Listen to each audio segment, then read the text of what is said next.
It's 7 now, I don't really.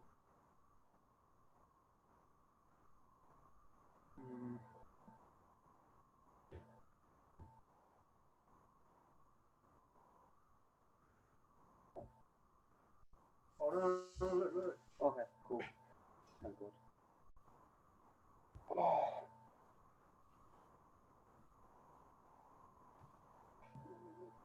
Nope.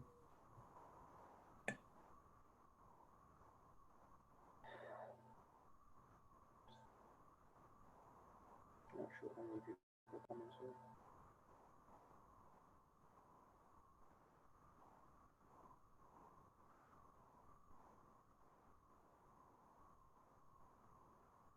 Not really.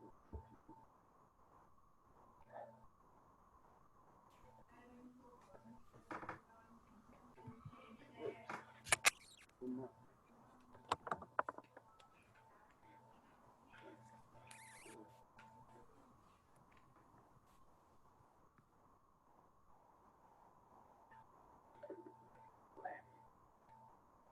One more minute, guys, and then I'll start. One sec.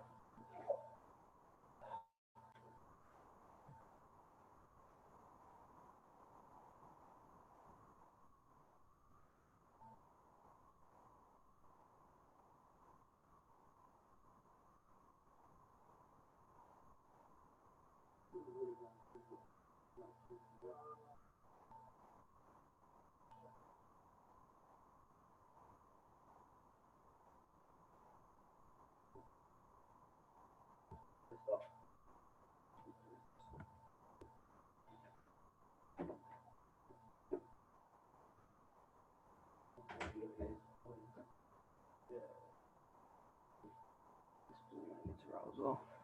Okay, just when you're against John Starbuck. Okay, all right. So we're gonna go over. So last week we went over guillotines, different variations of guillotines, and today we're gonna go over. Anacondas, darces, and I'm gonna show what Danaher calls seated kazagatami, which is basically which is like an arm-in guillotine, but it's a different kind of variation. I'll show you what I mean when we get to it, okay? So I'm going to start off with, so we started off last week in this position.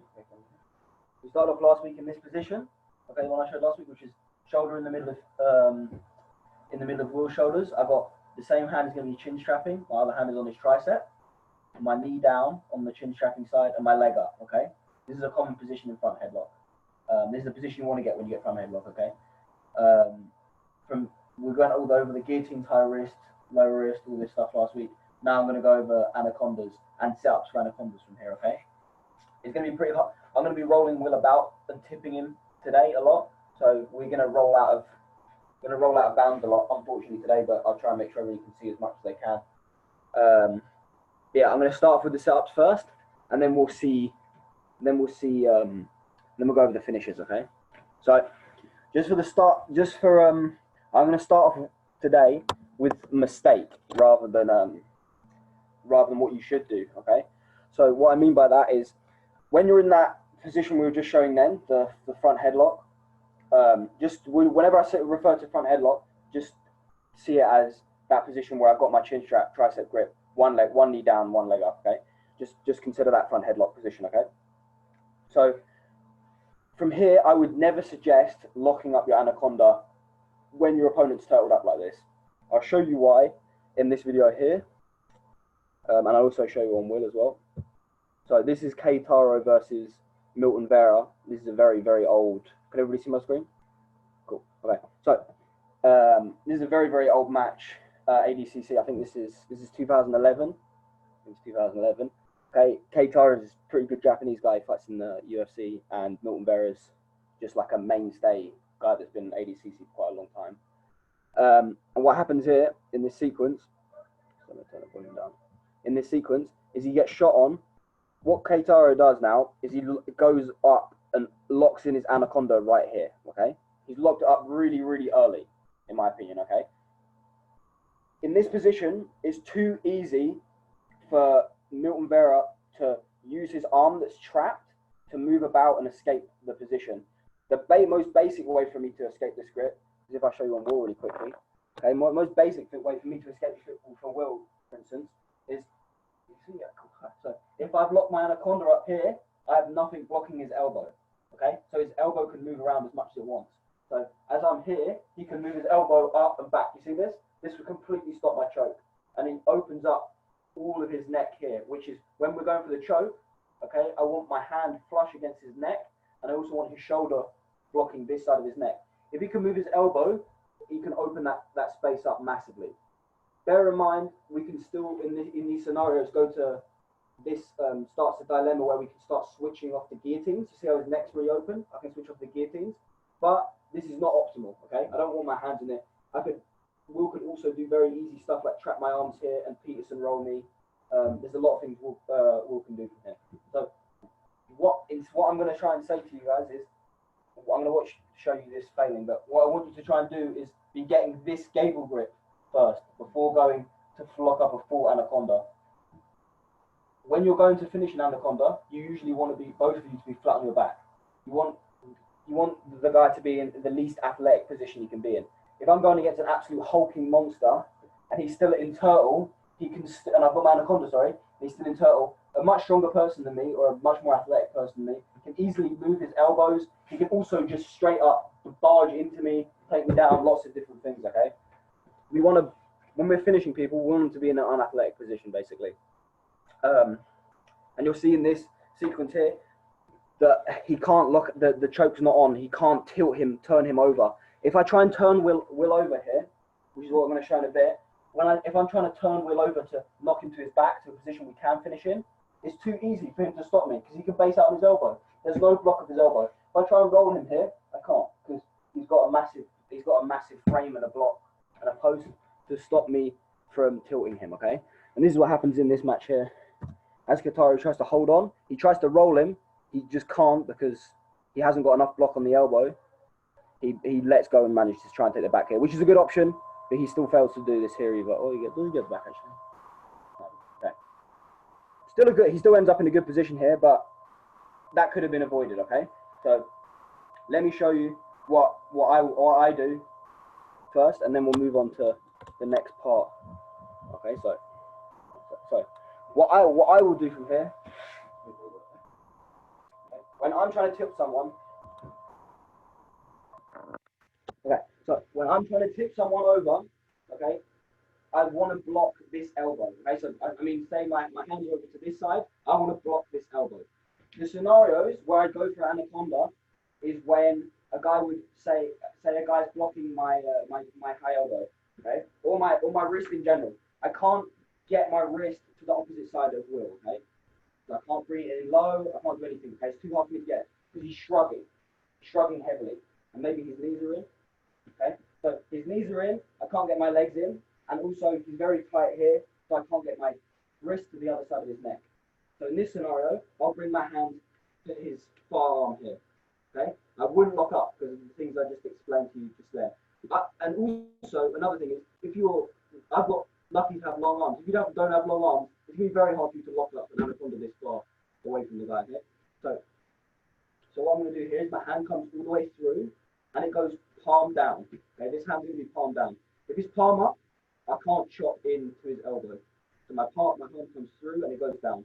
And then I connect palm to palm. Exactly like we were before, this knee's down and this leg is up.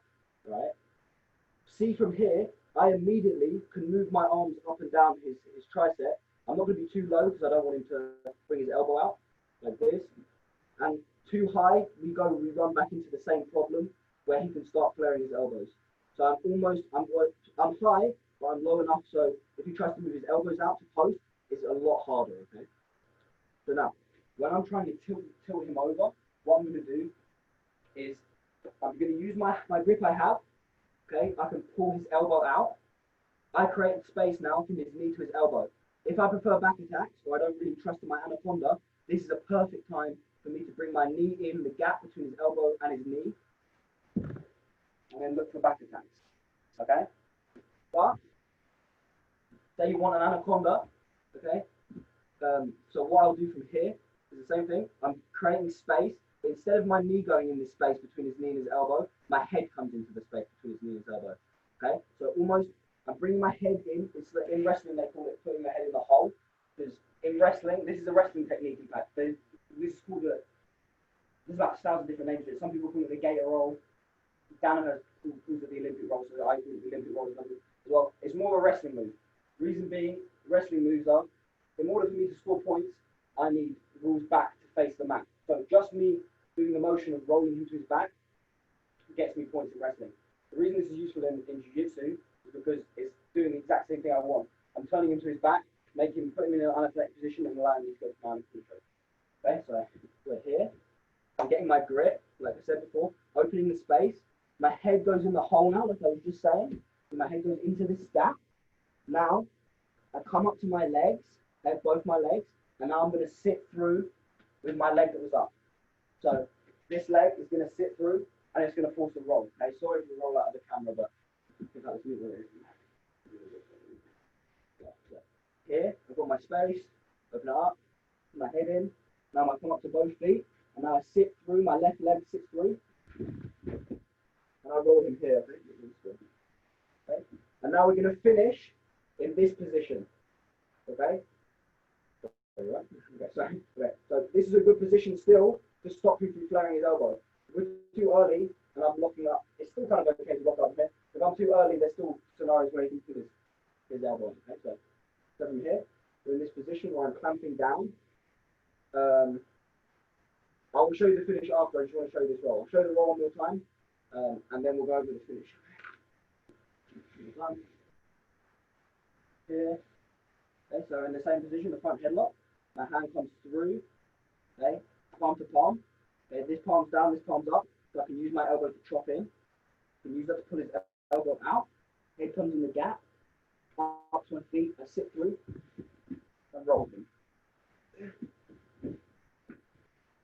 So we're going to be finishing in a position like this, okay? Where Will's head is basically in my chest, okay? And I have my gable grip. I'll show you the finish after, okay? So this is the position I want to be in, okay? So some of you might be thinking, what happens if the guy just refuses to roll, or he's very strong and can keep a base in that position? There's a very, very good showing of what happens if someone does this in the UFC, okay? So this is what happened when, get this one.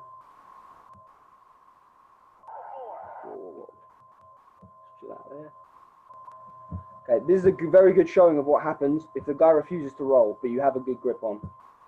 I think I'm the worst person at Zoom sharing, possibly in the world. Okay. So here, see it?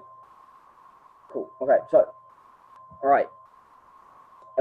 So basically, this is Ricardo Almeida gets rocked before this, but still, okay. This is the same thing happens. Okay. So what happens here is they get into the same position we were just talking about. Okay, where he's getting this gable grip. You see, he gets the gable grip around his arm. He's in a standing position, but it's very similar. Okay. Now look, Matt is going to dive his head into that hold. The guy just refuses to roll, and he just goes completely unconscious. Okay. If a guy tries to very, very heavily block all these positions, they'll end up going to sleep. So I'll show you that choke on Will. Money I gave you yesterday. So, You see it? okay, so Want to get my money? So in this position, if Will refuses to roll now, I get my gable grip, I put my head inside this gap. Are you doing The motion I'm doing is I'm driving my head into Will as my elbow that's around his neck is pulling up in towards me, okay? So I'm here, my head's in this gap, and my elbow comes up and towards me. I want to buy this hat. Okay, once more. Buy this. I'll show you this one. I want to buy this rocket. I want to buy So this elbow here that's coming round is coming up and towards myself. Here. Yeah. I'm up. I'm diving my head into this gap as I'm pulling my elbow up. I'm getting my finish there, okay? Most people, because of the pressure of your neck, because of the pressure you're putting on them, will naturally roll, okay? So I'm doing an added extra thing of sitting my way through, but most people get out will be allowed to get from well. Okay? Yeah. So we're here, I'm up, I'm putting this pressure in, Yeah. and then I can roll. Okay? Unfortunately, you can't see the end here, okay? So, now I'm going to go over the finish, and I'm going to show you, I'm going to show you Rafa Mendes, okay? Probably the best anaconda person, the person with the best anaconda ever, probably Rafa Mendes. If you want to have a good anaconda choke, Rafa Mendes is the guy to watch, okay?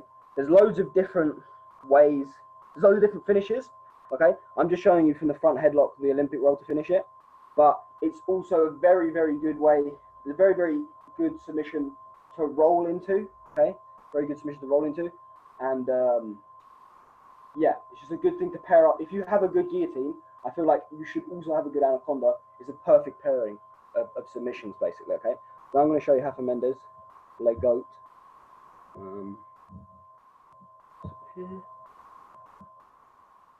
Okay, so this is, ooh, okay. You see?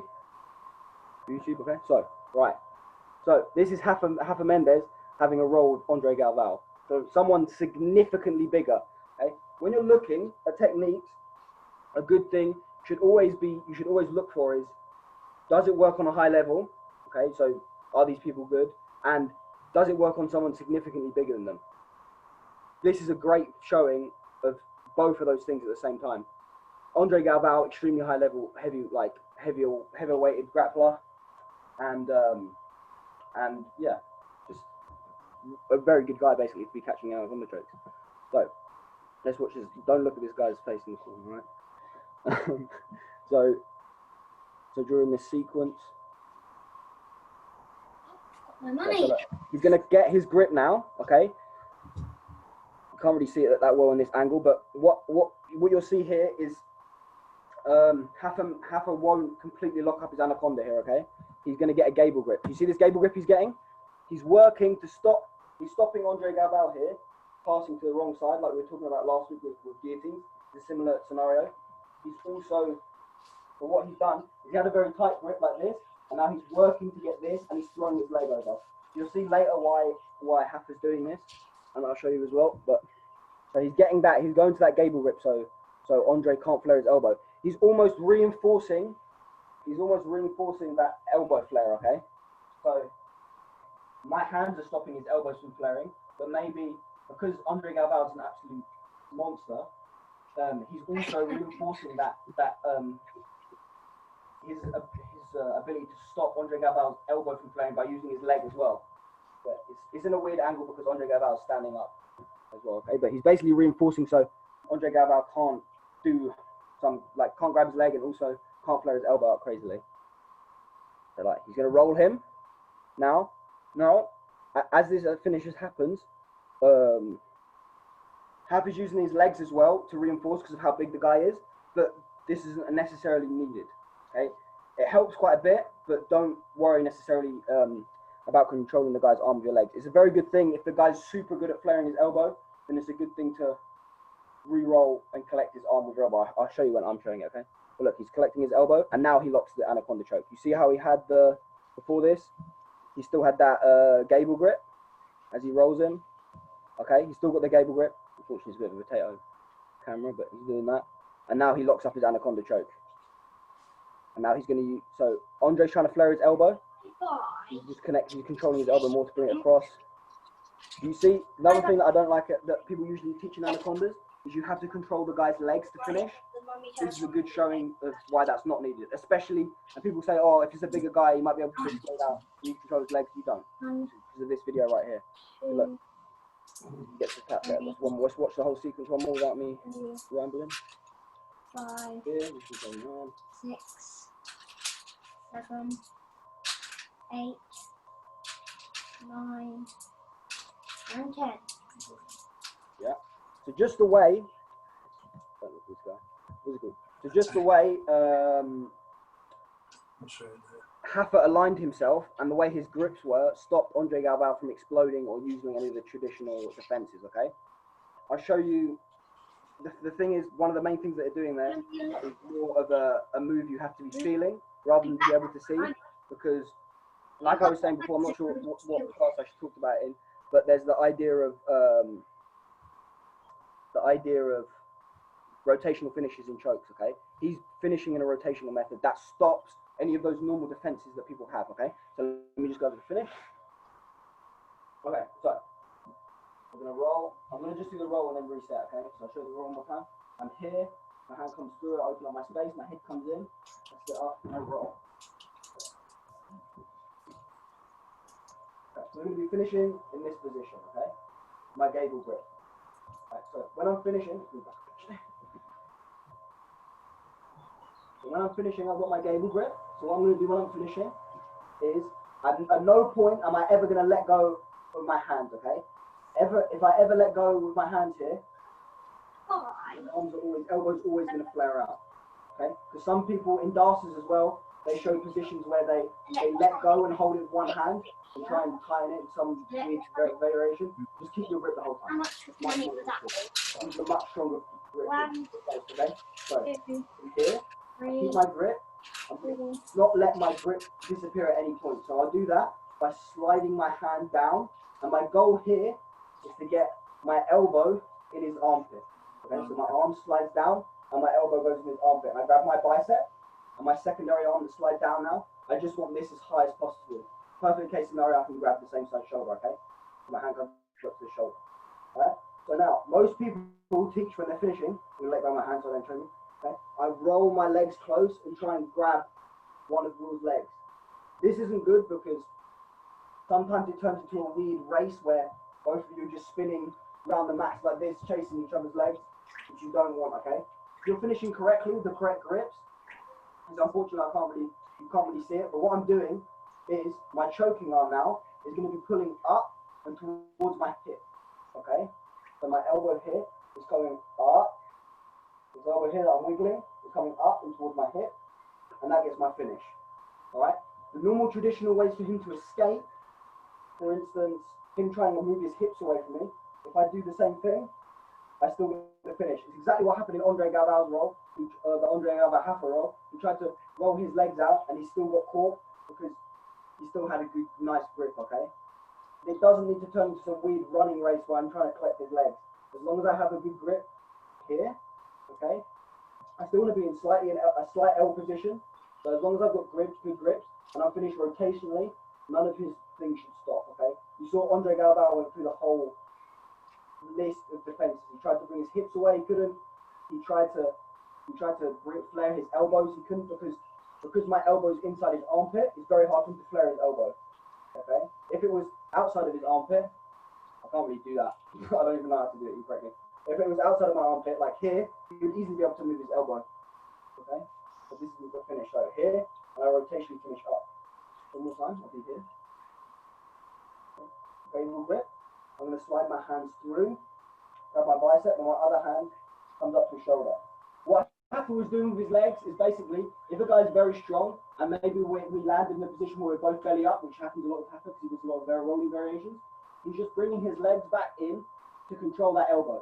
If he brings his legs back in to control his elbow, you see how my leg comes over to touch his elbow, bring it lower, and I can just finish here now in exactly the same variation. You don't need this arm necessarily because sometimes you should just be able to get a good grip and you won't be able to do it. If you ever need to reinforce, you probably need it, just if he flares his elbow, then that's when I'll bring my other leg up, control, and finish, okay? Okay, so,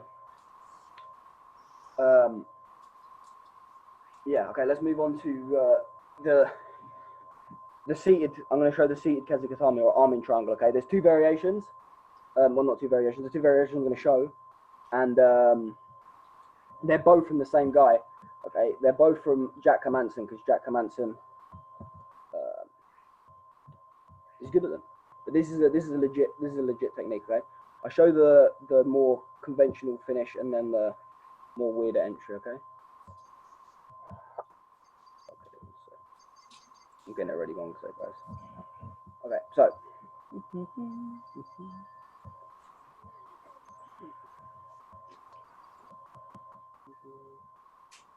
Okay, so this is Jack Hermansen versus Michel. What's it called? Jared Meerschault. Okay, so this finish here is is another position you can hit from this this same kind of position. Okay, another submission you can hit from the same position. Okay, so this don't worry about this. This is the next part. Okay, so you see how he's in the same position we were just looking at. Okay, he's changed the angles now, but one sec, let me move back a bit. Okay. Unfortunately, it's a big. Okay, so you see just before there, he's still in the same position we were talking about with the gable grip. Okay. So what's going to happen now is he's going to change the angle, and what his goal is here is his left leg is going to beat Jared Milsholtz's elbow here. His main goal is to get this leg past his elbow. This will stop any flaring. Okay, he's getting his whole body to the opposite side. Okay, so as we play this on, his leg gets past. You see how he brings his leg inside now, past the elbow and inside. Now he's going to sit back and throw his leg over so he can stop any rolls. And now this is an arm-in variation of the guillotine, okay? Danaher calls it the Kezakatami, the seated Kezakatami, the seated arm triangle, because the way you're squeezing is different from the guillotine. And this is why I'm showing it now and not in the guillotine video. What's going on here is, instead of, when you're finishing guillotines, it's usually a motion of crunching your body in and then expanding, okay? When you're getting this guillotine, what you're trying to do here is slowly bring your elbow up like this. It's the opposite of what you should do for a guillotine, really, which is kind of what you're trying to do when you're doing arm triangle. Sorry, you're trying to pull your elbow back and up, basically, almost. Okay, so I'll show you this variation one more time. I'll show you the both variations, and actually I'll show you this one first. Let's go over the finish one. Okay, so from here. Okay, so look, he's going to beat his elbow, knee comes in, sits back, throws his leg over before he hits the mat, which is good, and then it's basically done from here. It's very, very hard position to go. And the thing is, if he tried to turn out from here, it'd be very, very easy for Gerald Mershot to go back to attacking his it'd be very easy for Hermanson to go back to attacking his back, okay? So let me just go over this quickly, and I'll show you the second variation. Right, so we're here. So same grip we just got now. My hands come through on the elbow like this. My goal here now is not to bring my head in the mat. I'm going to bring my knee, into the outside here. Okay? I wouldn't sit to my back butt first. I'd usually throw my leg over first, like we did before. But just for the sake of you seeing it, I'm going to sit to my butt, okay? So throw your leg over before you sit to your butt first, okay? So we're here. Now I'm going to throw my leg over. Okay? And now my finish.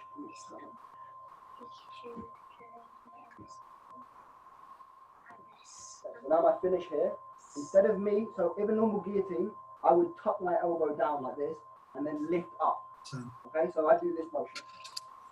I tuck my elbow in and then lift up like this. In this guillotine variation, I don't do that. I just pull my elbow up. So we're here, and my elbow just comes up, and the pressure of my leg stops him from rolling. So we're here, and my elbow comes up, and I get my finish. Okay, you coughed then, I hope that was audible. Okay. Also, what does this allow? If we miss the leg over, what does this allow for? So, I get this choke. Maybe I sit to my butt, and he rolls out before I get my leg over. And now we're back to finishing with our combo. Okay. So these link together, and it's the same thing as if we were doing a guillotine. So, maybe this is why I still want you to finish a guillotine, okay? But maybe I get my high wrist or even my arm in, okay? And he rolls before that happens. We just finish straight back in to there, and we finish with our anaconda again, okay? They always link together. So as soon as you get that gable whip, if they roll foot, it's a good sequence to go through, okay? The guy, you're either going to finish him like the arm in guillotine or seated Kezakatami. They roll, and you can finish with the anaconda choke. Let me just show you a sneaky extra thing, a sneaky extra entrance that he does in this as well. Let me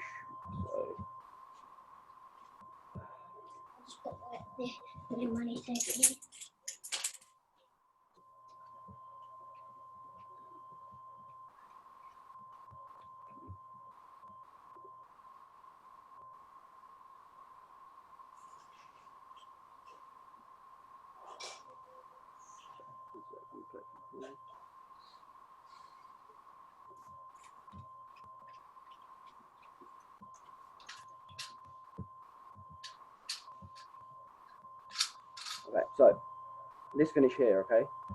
So this is the same choke. Jack Commander's very good at this choke, all right? So this is the same choke, but this time he basically locks it up from him nearly taking the back and falls back on it. Let me go back a bit. Okay, so look, he almost takes his back now. He goes back, but he switches his grips now. So he basically had turtle without hooks in, and now he switches. He realizes he's probably not going to get his hooks in, and he switches to this grip. Now he's already basically preloaded where his legs need to be, and now he's got the grip. Okay, so it's the opposite. Instead of him getting the choke and then getting his legs in, he's basically already got his legs in, and now he's at it. He's putting his arms in. Okay. Now is he going to sit back as he gets his choke, and now he's going to finish exactly the same finish we just saw. You see how his elbow doesn't ever really go down? Good guillotines, usually you'll see the guy really crunch in, like Marcelo, you'll see a guy really crunch in. You'll see this, in this scenario, he's extending. You don't really want to see in guillotines. If a guy's heavily extending in a guillotine, like, this is why you, like, the main things you'll see when a guy has a bad guillotine, he'll get like full close guard like this, and he'll extend his body, and then his head will just pop out, okay? In this scenario, because of the way your body is aligned, it's hard for him to do that as I extend out my body, okay? So I'm just going to show you quickly what my boy is doing. Okay. So, we already had turtle. You had turtle here like this. What? On the big one. Straight down so I can see the street. I need to that's it though. Okay, so we're here. I have my seatbelt. Okay, so what I'm going to do, okay, I realise maybe I want to get my hooks in, or maybe I like this choke, okay? What I'm going to do, my right knee's in the middle at the moment. I'll switch my knees as I switch my grips. Okay, so my knee comes in here, my other knee comes in here, and now my hand comes over, and I can grab my own thigh in this scenario to keep the grip. So my other hand comes in. I'm grabbing my left hand is grabbing my left thigh. I'm going to get my grips together, my hands connect, like they were before. Now I can sit back, throw my leg over, and then exactly the same finish of me pulling my elbow up. We're here. I have my seatbelt. I switch my knees, so my right knee's in the moment. I switch to my left. As my hands come over, I grab my thigh, I get my grip, and I will throw my legs over before I fall. So throw my leg over, sit back, and I get my finish. I'm pulling my elbow up and towards me, okay? Right. Okay. So last little thing I'm going to show is the dash choke, okay? There's a lot of different variations you can do from here. Maybe I'll show some more after, but I just wanted to show you one today, okay? The most basic, I just want to kind of keep on showing stuff from the front headlock, where dashes, you can hit them in a lot of different scenarios. You can hit them off of rolling techniques, you can hit them off of passes, you can do a lot with dashes, okay? So, let me just move on to showing you the last thing. I'm £1,000, don't you? Oh, this is a lovely mountain. We can catch up and Okay, so,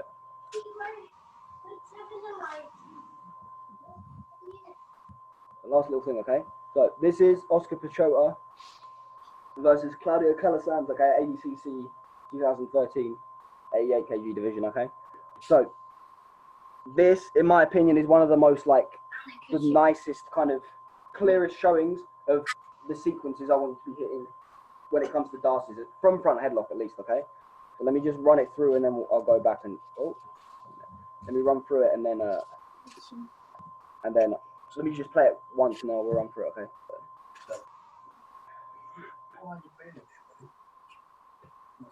So basically that front headlock position we're talking about.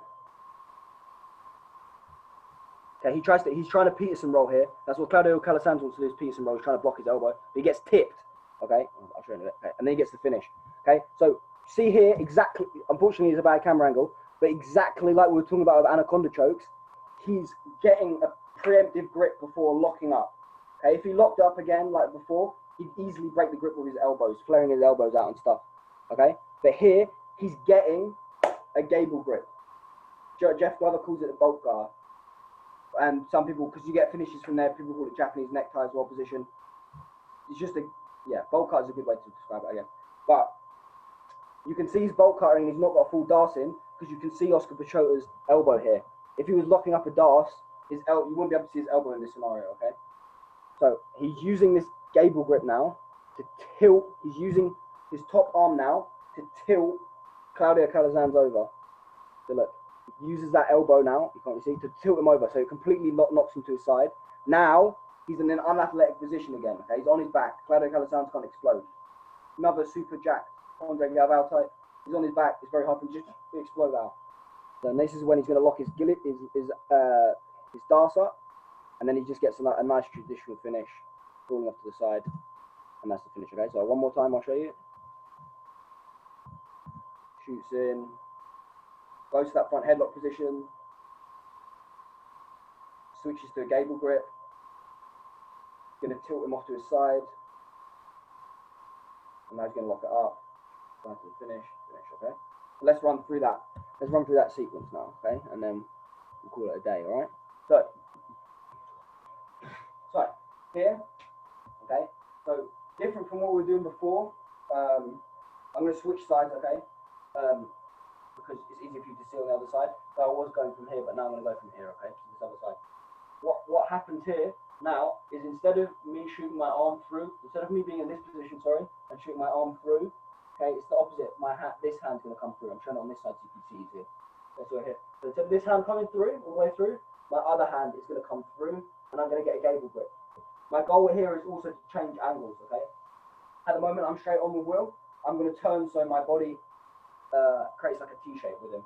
So we're here. As I shoot my hand through and get my gable grip, I'm turning to face you guys, okay? So now we're off different angles, okay? So from here, what I'm going to do is, depending on how big the guy is, I'll either have to, if the guy isn't so huge, like Pichota and Calasanz with similar sizes, it was easy for him to stay on his knees and tilt. If the guy's huge, then go up to your legs and tilt him over. So I'm here. So the motion I'm doing now is this elbow is chopping his head down, and my other arm is walking up and over this. So I'm here, gable grip. This is chopping down, my elbow close to my hip, and my other elbow is coming up and over. And that tilts him like this. Okay? What Claudio Calasanz was trying to do in that position earlier, by the way, is when he was bringing his hands through, what Claudio wanted to do was trap his bottom arm, and as the ball begins to roll, I have no basing on this side, and he can tilt me, okay? But that unfortunately didn't work for him, okay? So we're here again, we're in the front headlock position. My hand comes through, and I get my gable grip, and I create this angle. Now my elbow's coming in and pinching, and now my hand is coming underneath his neck. My elbow, I'm almost trying to bring my elbow out from underneath his armpit. So it comes up and tilts him. And now we're here. Okay? Now when I'm finishing, this is the point where I can lock my grip up. Yeah.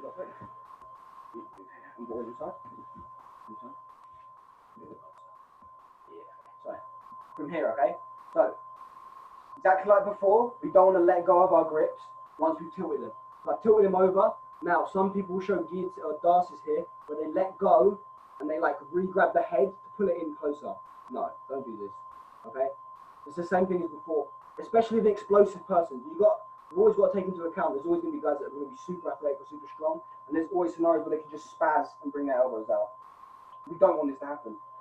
This gable grip will stop that. My chest being over his elbow will also stop that, okay? But anytime I open my grip up, there's a chance for him to pull his head back as well and just turn his back to the mat. Okay, any chance I do this, I'm not controlling his shoulder very well. I've only got my chest to stop him. He's going to bring his back to the mat, okay? So let's keep this gable grip the whole way through. So I'm here. Now, exactly like before, I'm just going to slide my hands through so my hands are connected the whole time. And I'm going to grab my bicep. And when I'm locking this up, okay, I'm almost looking down his shoulder, okay? So my hand can come through. And I'm shooting my hand all the way through. And as soon as I lock up, I bring my body to the opposite side. You see how Oscar Pichota kind of started looking towards his legs? Okay? This brings the shoulder out of the equation. You know, when we were talking about triangles, I'm not sure if people were in triangles when we were teaching triangles, but if his shoulder's involved in the choke, especially if he's a bigger guy, we're not going to get him because people are going to have super wide shoulders sometimes. But as soon as I've shot through, I'm going to bring my body over his shoulder, so now his shoulder's out of the choke. Okay? See how I'm not going to choke him through his shoulder now? It tightens up like this. And now for the finish, it's still the rotational finish, okay? So what I mean by that is exactly like the anaconda, I was using my rotational finish, and the RNC, I'm using the rotational finish. So I'm going to do my elbow now, my bottom elbow is going to come up, and it's almost like I'm aiming to pull my elbow like doing when we're tilting him, it's almost like I'm trying to pull my elbow with my choking arm up and over his shoulder. Okay, so we're here, and I'm pulling my elbow up and over his shoulder, and that will get my finish. Okay. If you want to add any extra pressure, or just if you want an idea of what you want to do from here, if you're not getting the choke, always move to mount. The mount will make it so much tighter. Okay. And also, there's some scenarios here where people can, for instance, Will could flare his elbow and bring around my back like this. So Will's doing this to me now.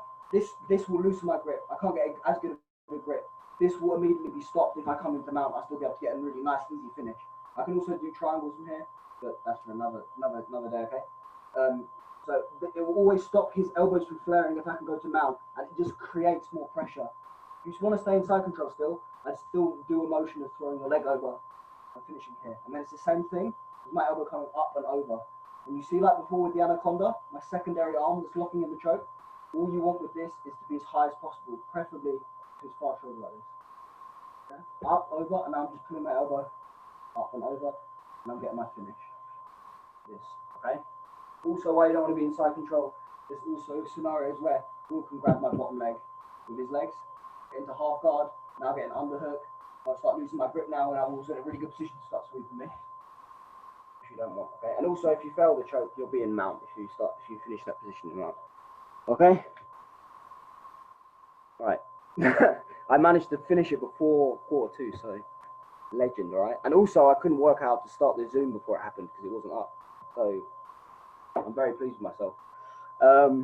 Okay, so before I go, obviously, does anybody want to ask any questions? Yeah, I've seen some people use like a 10-finger grip, like a S grip instead of a gable grip. Do you think it makes much difference or not? For what position? For like breaking them down from a DOS. So like, yeah, when, that's do you know what I mean? Okay, so the difference between, if you think about S grips and gable grips, okay, gable grips allow you to bring your elbows into your body very easily. Okay, so when I'm gable gripping, it naturally brings my elbows close to my body. You see how I'm going to get on this grip? It brings it naturally. S grips are more versatile for bringing your elbows out. You see how when I bring an S grip, I kind of have to force myself to bring my elbows in. With an S grip, my elbows can flare very high and low. You see, much higher. They're much more useful for me to be able to flare my elbows, where gable grips are much easier to pinch my elbows in. See, it kind of locks, because the way my grips are, it kind of locks me from even going parallel. I just can very easily pinch them in. S grips, you kind of lose your grip as you bring your elbows in, where they stay very good when they're up and when you're bringing them out. Okay, it allows it to be much easier for you to open. So this is not to do with darces, but I'll just show you a scenario where it's better to use like S grips than gable grips. Gable grips, it's much stronger in my opinion to be pinching in those darces to tilt them in a gable grip. So like with a gable grip, okay? Like I said, it's a much stronger pinching kind of grip. Okay, a good time for you to use S grips. Okay, this is just something separate, but I just need to understand what I mean. Okay, a good scenario for me to use S grips is say me and Will are in half guard. Okay, it's not necessary in part when you're passing guard. A lot of people do this where they get a cross face. Okay. So a lot of people use gable grips in this. All right, let me put my. So a lot of people, when they're passing, they get their gable grips in tight here and they can pinch their elbows. This feels tight, okay, because I can physically squeeze Will. Okay, so it feels nice, but realistically, my hands are connected here, and I can't really move my elbows out very far. So if Will now pinches his elbow in with his arm here, now I can't move my elbow very well, and it's very easy for him to sweep me. Okay, because I can't base. Okay, but on the other hand, okay, so if you're going to do that kind of scenario where you want to pinch the guy, I would not have my hands connected. They'd just be here, okay? Because it's still doing the same point, but now if he tries to tilt me, my elbows are out to base, okay? So if I have an S grip now, if you move to an S grip with my hands connected, okay, I can physically move my elbows very high. If he tries to pinch his elbow now, he can't pinch his elbows. And I'm also stopping him from bringing his elbows close to his body, which we want when we're passing and attacking in general. Okay? So say I had double unders and I had an S grip, I can flare my elbows really high up. Now if Will tries to bring his arms in, super hard. Okay, so this is a scenario where I prefer to use S grips when you're trying to use them to flare up. So most of the time, when you're going to see gable grips used more often is wrestling as well. If I've got an S grip, if I'm going for body locks here and I have an S grip, it's hard for me to pinch my elbows in. It's easier for me to flare the elbows and get out. Okay, if I have a gable grip, my elbows instantly pinch in, and it's a lot easier for me to control the guy. Yeah, so just generally, gable grip's a tighter grip, but there's some scenarios where you want to be able to move your elbows a lot more. Yeah, that makes sense. Thanks. Cool. Any other questions? No? Okay. So, if anybody, I've got nothing concrete for next week. So if anybody has any suggestions, let me go on Instagram. But otherwise, I might just go over some back attacks from front headlock. But if you got anything else, let me know. I'm happy to go over anything. I just need some time to, earlier better than later, because I want some time to watch footage and find the perfect stuff, okay? All right. See you later, guys. Bye-bye. Thank you. Bye.